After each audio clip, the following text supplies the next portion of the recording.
Hello and welcome into the latest edition of the Starters Podcast. I'm Dave Trenadoy, and with me tonight, of course, and as always, we have Simon Salikas and Joey Alfieri. What's going, boys? What's up, Simon?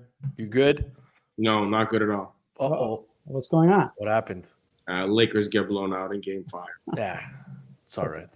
Still, It'll be done in 7. Go Grizz. No, I'm just kidding. Ooh. No, it's Well, the Lakers need to win Game 6 or good night, Charlie.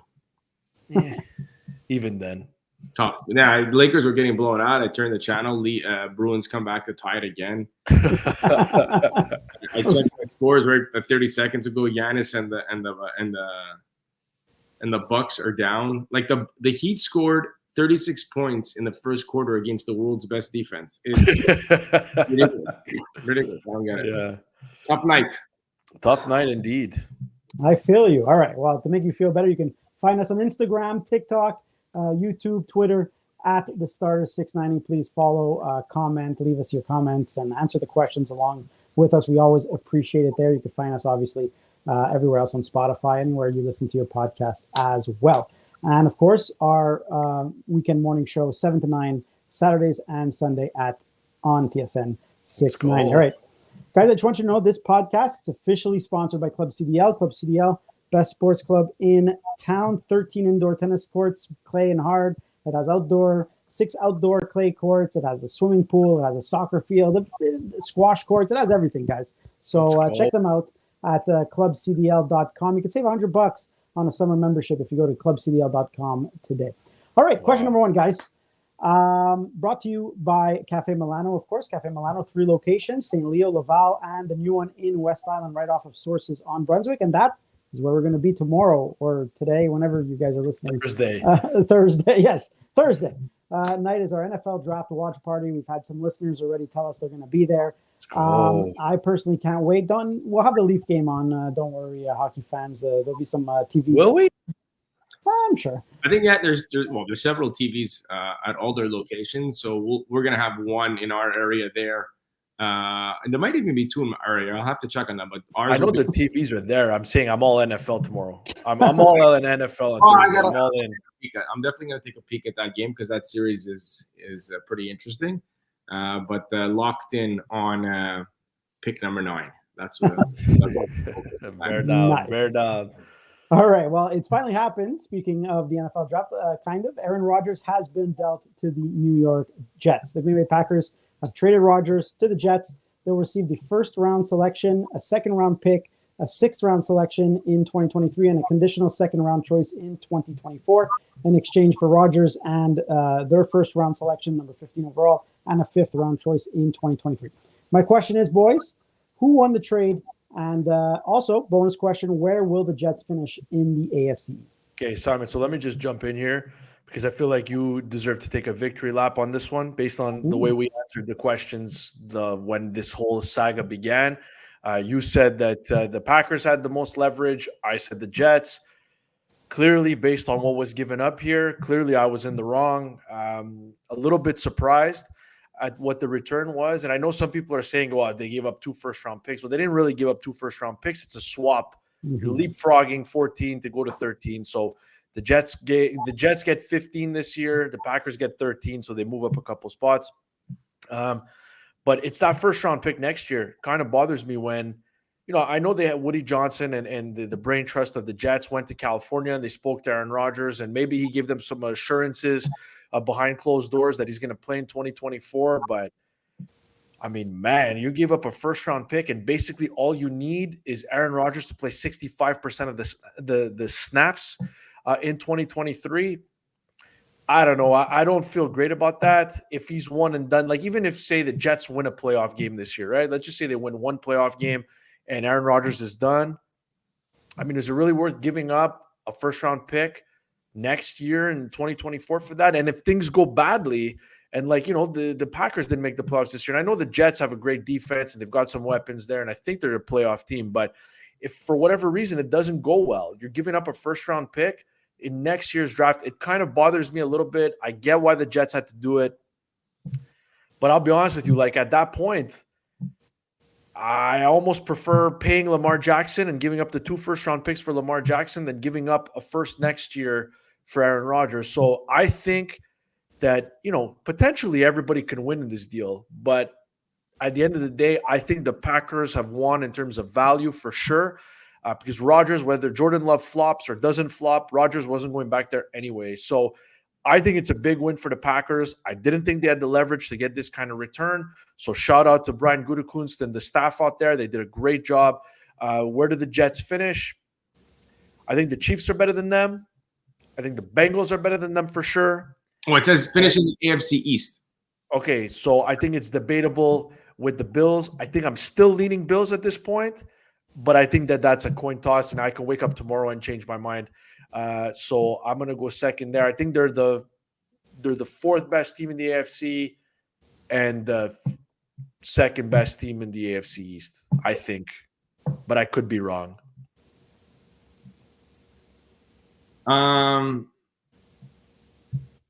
When you haven't had the luxury of having good quarterback play, you fall into that you overpaid. But again, if you haven't had good quarterback play I think for the New York Jets, kind of similar to the Chicago Bears in over 30 years, like Cutler could sling the ball and he was good, but he was there for a few years. The Green Bay Packers went on 30 years of elite quarterback play. Last time I checked, you can't win in this league unless you can get something out of the quarterback position. You have to be very good there. And the Jets got very good at the quarterback position. The MVP award has been given out the last 3 years. Aaron Rodgers has won that award 2 of the last 3 years. It is impossible, physically impossible, for him to lose that much game over the last 12 months. He simply hasn't. That's not physically impossible. That could happen when you hit 39. Not yet, Joey. I still think, I'm sure, you go back to when Brady went to the Buccaneers and everybody was talking about how he lost his zip and this and that. And then somebody went back to the... No, but they made the playoffs the year before. He got picked 6th at the end in New England in the playoff game against Tennessee. Look at that Patriots team when they lost to the Titans. I can't remember who it was. One of the advanced analytics went back into that football game specifically, the loss against the Titans at Foxborough. And they were talking about how his velocity was as good as it's ever been. So I don't think Aaron Rodgers is... I'll put it in easy terms for everybody to understand. Aaron Rodgers hasn't lost his fastball. That's it. You can still make pretty much every throw. The Jets have sucked at the quarterback position for 30 years. The last time you gave the Jets a second and third pick overall, they took Zach Wilson and Sam Darnold. Yeah. Who cares? Like those draft picks, who they become. If they become Patrick Mahomes, that's a blunder. Doesn't mean they would have drafted Patrick Mahomes. No, if those draft picks in Green Bay become Aaron Donald and stuff like that, that bites. But let's just see who those picks pick out. So I just, for me, I don't care what the Bears pay to go and get elite quarterbacking. I haven't seen it in 30 years. Do you think I care what a first-round pick, and it's probably going to be a middle to late first-round pick? The Jets aren't going to fall off the face of the earth. So you're not picking in the top 5. You're not picking in the top 6. And I don't think so. And look at this year's draft. Outside the first few picks, there's no slam dunks. Even the quarterbacks are going back and forth. Even the kid that's going to go first overall, I don't think you can consider him as a slam dunk. The Jets got a lot better at the quarterback position. Where they finished in the AFC East, they're going to finish on top of the AFC East. They're going to finish in first place. The Bills, excellent football team, have a first-place schedule. The Jets, a non-playoff team last year, don't have a first-place schedule. So they're going to get more cream puffs than the Bills will get. The Jets have the best defense in that division. Patriots are very good. I think the Jets defense might be just a little bit better this year. Jets defense was 4th, I think, overall in the NFL last year. The Pats had a very good defense too. They had very good numbers as well. I think the Jets defense will be better. The Jets are very good at the wide receiver position. I think when they get the running back, they'll be very good at the running back position. Aaron Rodgers makes your wide receivers better, and Aaron Rodgers makes your running game better. I just don't see why they shouldn't finish first. And the one thing we can talk about, I don't see anything from the Patriots. The giant question mark with Tua at the quarterback position for the Dolphins. And then the Buffalo Bills, everybody's darling pick, except in the last 3 years, they've kind of gone backwards. Yeah. They lost to the Chiefs, and then they lost. They were terrible in a home game against the Dolphins, and then they lost their next playoff game and didn't look good against the Cincinnati Bengals. So I'm not saying, the ship has sailed for the Bills. I'd love the acquisition of Aaron Rodgers for the Jets. They will win the AFC East. So Aaron Rodgers had 26 touchdown passes last year. It was a down year, right? We understand. Right. 3 quarterbacks in Jets history have hit 26 touchdown passes. Do you want to take a guess in a Jack season? Henderson? Nope. Not Mark Sanchez. Kenny O'Brien. Mark Sanchez is one. Mark Sanchez. Kenny O'Brien. No. Joe Namath. Joe Namath is 2. So Joe Namath. And a guy who played for a lot of teams. If it's magic. Those are 3 guys that have passed for 26 touchdowns in as New York Jets quarterbacks. Wow. Yeah. All right. Been a while. Jets haven't been to the playoffs since 2010. I think it's the longest run in the NFL. Listen, I get why they have to make the move. It's just that they're taking the brunt of the risk, though. I don't think Rodgers finished either. But I digress. I don't like giving up a first-round pick next year solely based on if he plays 65% of the snaps. It's not performance-based. It's literally on if he plays snaps. So I get that. Maybe if it goes bad and they fake an injury and they don't give him they don't give the pick and it's a second, I think, or whatever. But I don't know. Aaron Rodgers doesn't strike me as the type of guy who's going to sit out just for the sake of sitting out. So you might have to give that first-round pick if you're bad too. He drafted a quarterback and he left. Yeah. I don't think this guy sits for anything. No. All right, guys. Moving on. Question number 2. Question number 2. Sorry? I think they scored. Well, they're celebrating. You wouldn't be celebrating if you got a power play, right? You would probably. Who scored, though? The Panthers scored, yeah. Oh, the Panthers scored. Yeah. I think it was Kachuk. He was celebrating excessively. Shucks. What a shame the Bruins lost. Heard it here first. All right. Question number 2 brought to you by Station Pizza Moderne. 5393 Boulevard going west. Follow them on Instagram at Station Pizza Moderne. Their food is awesome, and they have a great restaurants for parties and events, as Joey always was there on Monday. We picked up and brought to my parents' house because it's down the street. Nice. Dismantled like 3 extra large pizzas, a sweet potato fry, a regular fry, cannolis. Sure. Can't beat it.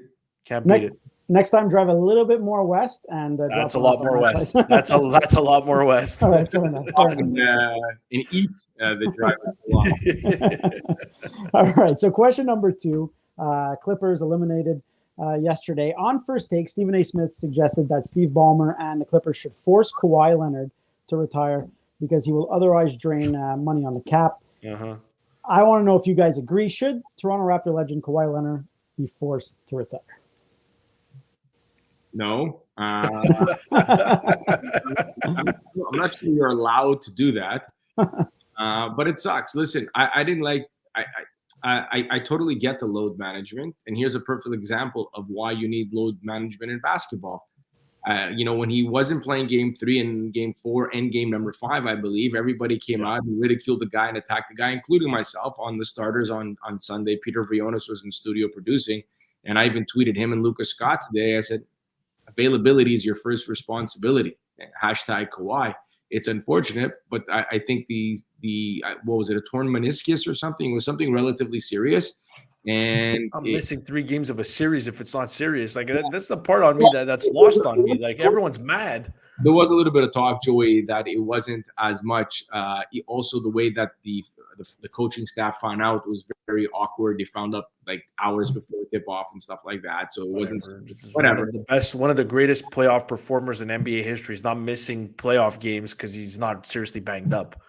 So this is, and he's a player. It's unfortunate, and we see it with other great players throughout sports, that the body is just not responding the way he wants it to. So when Kawhi takes, as much as I hate load management, hate going to an arena, like I had a couple of buddies of mine, we couldn't book tickets to a Milwaukee Bucks away game for certain reasons. They wanted to go to Toronto, but the prices, because the Greek community, goes nuts there, and they just drive the price through the roof. Then we couldn't pick any game that was on the back-to-back because he might not play on that back-to-back. We actually circled a date in Charlotte because we've never been to North Carolina. So let's go to Charlotte. And that game, Holiday, Middleton, and Giannis did not play in that basketball game. So I totally understand the fans. Wait, did you go? No, we didn't go. Oh, okay. We didn't go. And luckily that we didn't go, because that I would have saw, I don't know, 48 minutes of Grayson Allen. That would have been ridiculous. Terrible. So, I wouldn't even, not even if you paid me, I would watch 48 minutes of Grayson Allen. but I totally get it from a player's perspective, the wear and tear and all that. And this is how sports is going to go forward. And coaches and front offices are going to protect their players even more so, because you can say whatever you want about the load management. This exactly is the general manager and the head coach's worst nightmare. A player that you protected coming into the postseason, he plays a couple of games, and then you have to shut him down. I could only imagine what the load management for Kawhi is going to be next year. He might just play home games, and the games against the Lakers, because they're in the same arena. That'll be it. Yeah, I got load managemented this year, actually. I went to one NBA game. I didn't pay for the tickets, in fairness. They were given to me, but I saw it was the weird part of the schedule in October. We were there with the Alouettes, and the 76ers and Raptors played back-to-back games with a day off in between, but both games were in Toronto. And I went to the second game. It was the Tyrese Maxey game. I think he had like 50-some-odd points, but Joel Embiid didn't play. So, we got there, we sat in our seats, and I'm like, all right, Joel Embiid's not playing. Whatever. We still got, it was awesome. Saw James Harden live. Tyrese Maxey went off. It was fine, but still disappointed that you don't see Embiid up close. We had really good seats, actually.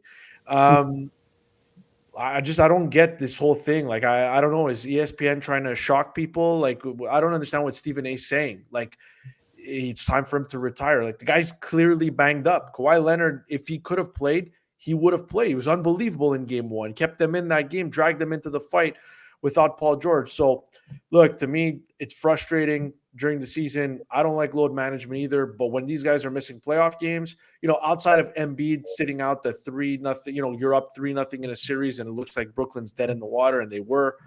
I understand that wouldn't happen in hockey, but I understand why it happens in basketball. I don't like load management. I don't know what you want from Kawhi Leonard here. I don't know. He's not missing playoff games for load management, especially when his team's down in the series and facing elimination and they're without their other star player. So, yeah, I don't know. The question is, it's stupid, and I don't blame you, Dave. I blame the people who are asking it on national radio and television. I'll take the blame. It's incredible what's happened to this Clipper franchise. If you remember, they try to go backdoor and screw the Lakers by watching every free agent sign right across the board, and then Kawhi at the last minute escapes. Everybody thought he was going to the Lakers. He goes to the Clippers. Last minute, he gets Paul George to join him with the Clippers, and the Lakers are sitting there with absolutely no free agent to sign and nothing. If you go back to that year, nothing. They thought that they were going to get Kawhi, and they didn't. And the Lakers were played by Kawhi and probably his uncle, whoever's running his management team. They still won a championship. Sorry? The Lakers still won a championship. Not after that year. It took a while. But they did win after that year. Was it won in the bubble? Well, because Kawhi left after 2019 in Toronto, and the Lakers won in the bubble. Yeah, so he handled himself well. He got to the Clippers, and he got Paul George to come along with him. But you're talking about two superstars, and they've got it. I read this. They don't have their own first round. They don't have a first round pick until 2026 or maybe even 2027. They don't have, talk about selling yourselves out for Paul George and everything that went with it. And we're not talking about anything. These guys were up 3-1 in a bubble, and they lost. They've been flat, not as individual players. They put up their numbers, but as an organization, you went and got Kawhi Leonard and Paul George in the middle of the night, and you want to talk about what the Packers got for Aaron Rodgers. Amplify that by 10 times. And they've gotten nothing out of this tandem. Nothing. Zero. Absolutely no success. And they've sold themselves out till 2026, 2027. It's crazy what's happening with the Clippers. All right. You guys answered my stupid question, I guess. It wasn't your stupid question, but if it was important to answer it. It was my suggestion. Let's move on to question number 3. It'll be a hockey question. And this one is brought to you by Next Level Hockey. The guys at Next Level Hockey are focused on improving the specific details of your game. They excel at player development. And if you visit their Instagram page, Next Level Hockey _, you will see some of the players they work with. Next Level stars-hockey.com is their website. Check them out. I mean, they're phenomenal. So, they do some great stuff and great development of young players in this city. So this is obviously the hockey-related question. Cale Makar gets a 1-game suspension for his pretty dirty hit on Jared McCann. Did the NHL get it right? Is 1 game enough? Long enough because it's a 1 playoff game. Cheap, dirty. Don't give me the excuse that, the puck falls in that part of the ice 9 out of 10 times, and that's why I hate him. Stop it. I love Cale Makar. Can watch him. I pay to watch him play. Love the guy. Love his game. He's going to be, maybe already is the great defenseman of his generation, but there's no excuse for that. It's dumb. It's stupid, and it comes from a guy who isn't dumb and stupid. So hopefully he learned his lesson. I don't really have a ton to say more about this other than the fact that I'm watching it, and I just find it cheap. And Cale Makar isn't a cheap player, so I don't know what's going on in his head, but I think 1 playoff game is enough. Just, given the fact that, it wasn't brutal, it was just cheap. So that's where I'm at. I mean, I don't understand what Cale Makar is doing in that situation, but I hope it doesn't come back to bite the Avs too badly. But I hope we don't see that again, because the NHL got it right suspending him, and I don't like seeing star players get suspended, but they had no choice in this one. So I'm fine with the amount of games it is, but I just expect more from a star player like that. He's got some Lady Bing votes too throughout his career too. Yeah, it was dirty, uncharacteristically dirty. I don't like it. Yeah. So let me get this straight. Draymond Green got a game for a half-ass stomp. Dylan Brooks flicked LeBron James his you know what, that wasn't a flick. Jabbed at his you know what. LeBron over exaggerated, got up, finished the rest of the game, and he got a 1 game, and they were giving out almost a suspension there. So they almost gave Dylan Brooks a suspension, but Cale Makar only gets 1 game, which is just a little bit past almost getting 1 game, and Draymond got a game for absolutely blowing up a guy. I've never looked at the videos, in the NFL and in most pro sports, they go into the locker rooms at the beginning of the year and they tell you to stay away from the booze, stay away from the nightclubs, and stay away from gambling. They do that, and then they walk in and they tell you these are the new rules. In the NFL especially, there's always a whole bunch of new rules. In the NBA, new rules. In the NHL, it's probably the safety protocol that's right up there. This is textbook. This should be the poster child, the video to what you cannot do on a hockey rink. Cale Makar should have been suspended for the rest of this series. Nothing about this hit makes absolutely – Joey, I heard – it wasn't savage, Simon. It was just cheap. But it's not about how savage or how cheap it is. Eric Macarmella brought this up on the morning show, and he was perfect. He's a lawyer, and he's been in a courtroom. So when a judge decides on 2 things, to persuade people not to do something again, you give a little bit of a – you know what? You get caught on your telephone, 5-6 years ago, it was $100 fine. Now it's like $700 and 5 or 6 points. That's how you get people to stop on their telephones when they're driving. So here, what do you want to do? You want to send a message by giving 1 game? So go blow up somebody else and you're only going to get a game. Or do you want this to stop happening in hockey? Rafi Torres got like 58 games for a headshot. These things don't stop. They're going to keep doing stupid things. So what? Okay, but that can't be the philosophy. Just throw our hands up in the air. No, but he got suspended appropriately. He didn't blow him up. He didn't blow him up. Bunting, I think this was worse than Bunting, and Bunting got 3 games. How does Bunting get? Bunting. No, come on, Simon. It's all worse than what Bunting did. Bunting saw the guy coming and he freaking threw an elbow at his head. It's not the same thing. They were going at it all game. Him and Chernak. Yeah. Well, it's not the same thing. Guys, if you're not going to protect your players when the puck is no longer in play, then what are you doing? The puck is literally no longer in play. What are we arguing here? Wow, we're arguing it's a cheap hit, but it's not. It wasn't a savage hit. It's not barbaric like some of the other stuff. The guy's out. What are you savage? Savage because you didn't get hit. Go tell that. Sitting at home in the comfort of his couch with a 7-Up. That's not savage. McCann is being stretched off the ice. It's a bubbly, by the way. It's a bubbly. Next game, but Joey's telling me it's not savage. The guy's hurt that he's not playing. Oh, okay. I guess he didn't take his head clean off and there's no blood, but the guy's out and he's not playing. He's the other team's star. We talk about Cale Makar, a star. Here, let me ask you hockey guys a question. Who's the best player in Seattle? Yeah, McCann's up there. What, did he have a 40-goal season or a 30-something goal season? I think he had 40. Okay, We'll get our best people on that. We can say Kale McCarr is a star and he's a great player and we love him, the good Canadian boy. He just 40 goals flat. Yeah, 40. So he took out the other team's 40-goal scorer when the puck is out of play. And you guys are telling me, oh, they got it right with a game. They dropped the ball. They did get it right.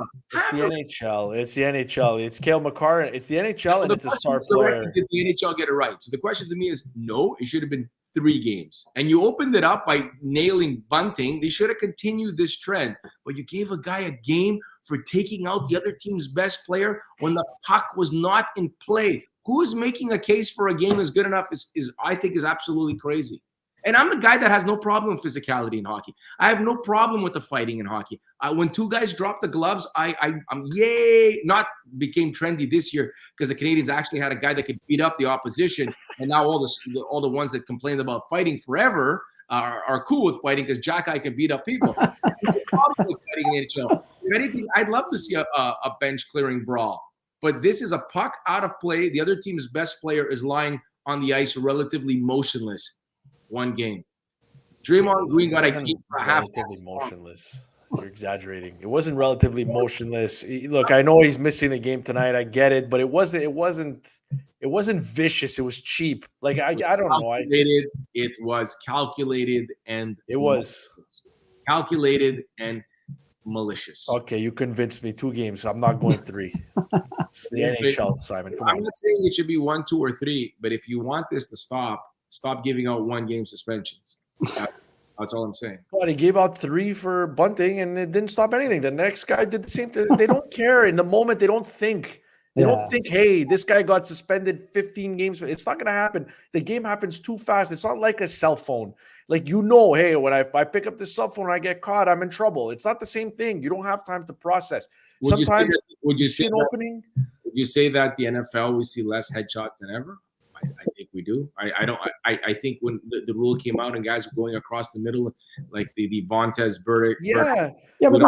We don't see that anymore. But now it's like, but that's a major emphasis across the board. Like they have to rework it because that's like play to play. That you have to rework the way a defensive player tackles. I get it. You have to rework the way a player hits. It's stupid. This is not a guy coming over the blue line at 100 miles an hour with his head down. And then you can blame the guy and blame the victim by saying, you're in the National Hockey League. You shouldn't be crossing the blue line with your head down and the puck at your feet. Yeah, I tried to keep this question short trying to do it. Just let the record show. This I love the passion, guys. I love it. This was not a hockey play. There was not an element of this that was a hockey play. That's all. You're soft. You got soft with age. That's all.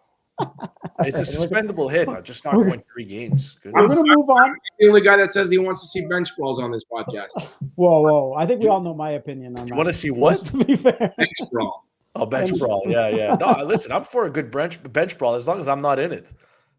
And you're 100% right. It is a soft hit when it happens to someone else. If it happened to me, that would have been the most barbaric thing I've ever seen in my life. I love it. All right, we're going to keep kind of with the same vein here. Question number 4, brought to you by Fresh MTL. They're located in Gold's Gym in Laval, and their food is healthy and it just looks delicious. Right, Simon? Yeah, and you can walk in and get it if, like myself, you're a Laval resident. If not, you can definitely Uber it to the other Laval residences because it's close by. I was there today having one of those protein shakes, and a lot of the Uber drivers, and I was just asking the staff, where is this going? Like, is this going to homes? No, a lot of 9-to-5ers at their offices, and they're good for them because, Tsalikas would be ordering something with cheese and bacon and poutine as a taster. But you can also Uber it as well. So if you're sitting at work or wherever you are, you want that healthy meal, just check out Fresh MTL. All right. So Michael Bunting, speaking of, suspended 3 games for, we know what he did. Ready to return, but Sheldon Keefe says, probably you sit this one out. So we got a healthy scratch. Michael Bunting will be a healthy scratch for Game 5. Do you guys think this is a smart move? Sheldon Keefe trying to send a message. He says he's with Simon. We're suspended. No, 3 games NHL, not long enough. 4. Go ahead, Simon. Sorry. Who's the better player? Like Nyes or Bunting? Yeah. Who does he think is the guy that scored 20-something goals in this league, or the guy that hasn't? Like, this is not very difficult to figure out. Like you won 3 games in a row. By the way, you won 2 games in a row in Tampa Bay, or they won 3 in the series, but 2 in the Tampa Bay. You weren't the better team for 5 minutes. You were only the better team for that. I shouldn't say 5 minutes. You were the better team for 10 minutes in the third period. And on Saturday night, I'm not even sure if there was 10 minutes of that game that you were the better team. You got the result that you wanted, but you were not the better team. Who is better at hockey? I'm not even going to answer this question. The coach, the guy who sits behind the bench, has a pretty good view of the game. If he can't identify who the better hockey player is, well, perhaps there's a reason why he keeps getting bounced. Don't try to out-coach yourself. Don't try to outthink yourself. Bunting is better at hockey than than some of the guys, if not most of the guys, on the bottom 2 lines of the Toronto Maple Leafs. This is a coach just getting in his way. That's all he's doing. Oh, you can't change the lineup, Simon. You just won back-to-back games. You came back from 4-1 down.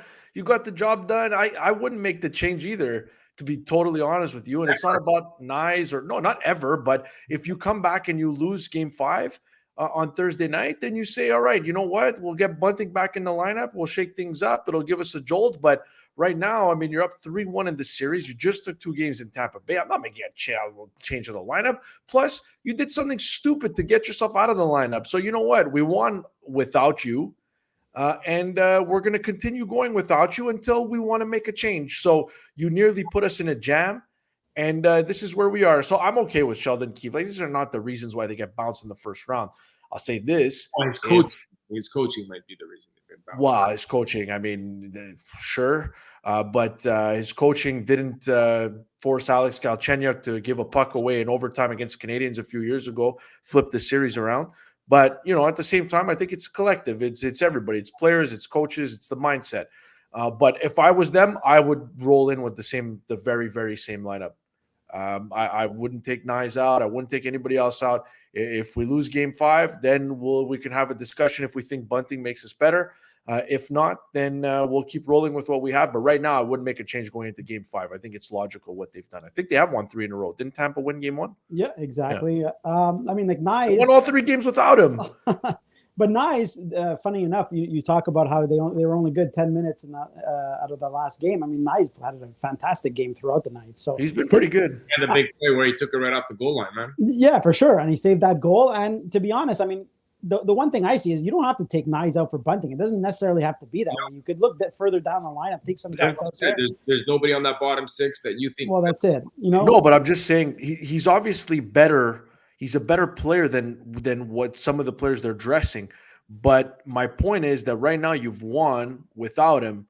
So just don't mess with the winning formula. I know it's old school. I know it's probably not logical, but that's where I'm at, is that I wouldn't mess with winning combination right now. So they're also coming off a high, right? And you know, they can make the argument that if they do lose Game 5, then, you know, Bunting being back into the lineup will give them another, you know, a little bit of a shot in the arm going into Game 6. Like some of that's the only scored. Yeah, well, that's it.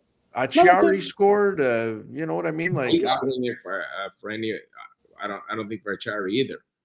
Sorry, I don't think he's going to go in there. No, but you could, like, obviously, I think he's a better player than Lafferty. He's a better player than Camp or Aston Reese or any of these guys. But at the same time, you've won. Won 3. You've won 3 in a row. So I just don't think you can make the change. But with that being said, like I said, if they lose Game 5, then you want to make the change going into Game 6? Hey, by all means. Sorry, Dave, finish up your thought. No, that's it. That's it. I would have put him in, to be honest. Just, you know, he's a better player than I think he deserves to be back into that lineup. But I kind of understand a little bit where Keefe is coming from. All right, moving on to question number 5, brought to you by EA Fitness. Simon, you told me you were golfing the other day. Have they helped your golf game? Because I know they've been trying to work on your golf game. So they're not miracle workers, Steve. Yeah, that's true. So they help the driving, of course, and hitting an iron and maybe hitting an 8-iron a little bit further, just because I'm doing a little bit of training there, and I do just a little bit of core and other exercises that would help with a rotation of a golf swing. But the problem is, Dave, there's nothing in the EA Fitness Fabulous 2-floor studios that helps you with your putting. Yeah, nothing. Unfortunately, my boys cannot help me with my putting. But if you're looking for any one-on-one training, Samson Boulevard in Chomedy, beautiful little facility. Whatever you're looking for, weight train, strength training. You got a young one in certain type of athletic program, and they need to work on some certain type of thing, some certain type of conditioning. Very simple. Like I tell everybody to start with everything. Go to their Instagram, and I think that'll be enough to convince you. All right. So, guys, this question was trending on Twitter the other day, and I liked it. It made me think. So I'm going to ask you guys, is Connor McDavid a better NHL player than LeBron James is an NBA player? Yeah. I'm going to say yes.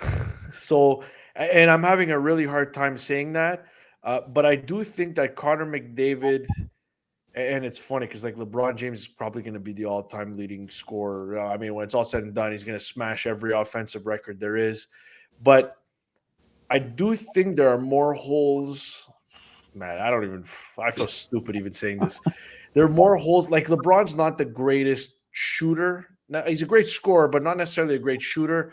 I just think that Connor McDavid is more individually dominant than LeBron James is. And maybe it's just some recency bias with LeBron, at 38 years old, not the same player. But I just think that Connor McDavid, when he's on the ice, can impact the game directly more, or does more than LeBron James. And I know that LeBron is on the floor more. He plays a higher percentage of the minutes in a game. Like, I get all that.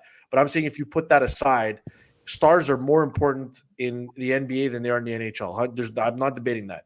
But what I'm saying is I just think that LeBron facilitates, gets some help from those around him. He's a great distributor of the basketball. I just think that Connor McDavid right now today is more head on. I don't even know if this is making sense. You tell me if this makes sense. But I just think that he can grab the bull by the horns and can take over a game a little bit more just relative to the ice time that he gets. Like, he's on the ice for 20-odd minutes a game. Connor McDavid, I think he could impact the game more directly with the puck on a stick than LeBron can directly. I think LeBron can facilitate for others, like I said, but I do think that it's Connor McDavid better at hockey than LeBron James is at basketball. But I don't feel great about my answer, even just saying it, to be honest. That's a tough one. I don't know. The question was peak LeBron versus peak McDavid. I'm not certain we've seen peak McDavid. The math says we haven't. He shouldn't even be in his physical prime. Damn, how much better is it going to be? That's a scary points this year. He hasn't, man. The physical prime, they'll tell you it's somewhere in your late 20s or something. I just look. I'm going to say McDavid right now today. And if we go back to maybe peak LeBron, no, because there was a point for about probably 6 or 7 years, LeBron James was the best offensive player in the year. And just for fun, he was arguably the best defensive player in the league as well. You go back to every time he was on all NBA team, he was an all defensive team as well. They're the first team on the second team. But I don't think that's, I watch a lot of Lakers basketball. There's moments he picks and chooses his spots. He can still protect the rim, but he's not as dominant as he ever was. He's not the best scorer in the league. But in his 20th year, let's just put it this way. I don't think Connor McDavid's going to be as good as LeBron James was in his 20th year of hockey. No. But right now, I think Connor McDavid is better at playing hockey than LeBron James is playing basketball. Let's go. Listen, 153-point season, we don't see that every day, right? Nope. We simply don't see that every day. This was a very special year by a very special player. The goal totals were up as well. The playmaking ability. You could talk about Connor McDavid not, I always say this, Connor McDavid should win the Selke trophy as well, just because the way he plays defense, he just takes the puck and other end of the rink, nowhere near his goalie. And then when he comes off, the opposition takes it and they attack the Oilers' net. But no, I think what we saw this year was a very special hockey season. And I think LeBron is one or two the greatest player that I've ever seen. And then there's a pretty big gap after that. Not a pretty big gap. Kobe and for me, Magic. But this year, he had 20-something more points than Leon Draisaitl, who literally plays right next to him. Right next to him. He's literally 8 feet from him in the faceoff dot. And the fact that he just ran away from a scoring title from a teammate who's usually out there, if they're out there for 90 seconds on a 2-minute power play, right? And Leon Draisaitl is arguably the second best player in the league, and he finished like almost 30 points behind Connor McDavid. So the discrepancy there is something that I just can't turn away from. So I'll say McDavid right now is better at hockey than LeBron is at basketball. I can't believe this is the question we actually agreed on. It's insane. I got you guys to agree on something. There you go. That's what counts. Thanks, guys. That was fun. That was a lot of fun. Be sure to follow us on Instagram, TikTok, YouTube. We're everywhere, really. Twitter. And subscribe at the Starters 690. And be sure to tune in on TSN 690, 7 to 9 a.m. on Saturday and Sunday. For Joey, for Simon, I'm Dave. We're out. Thanks, boys. Peace. Ciao, boys.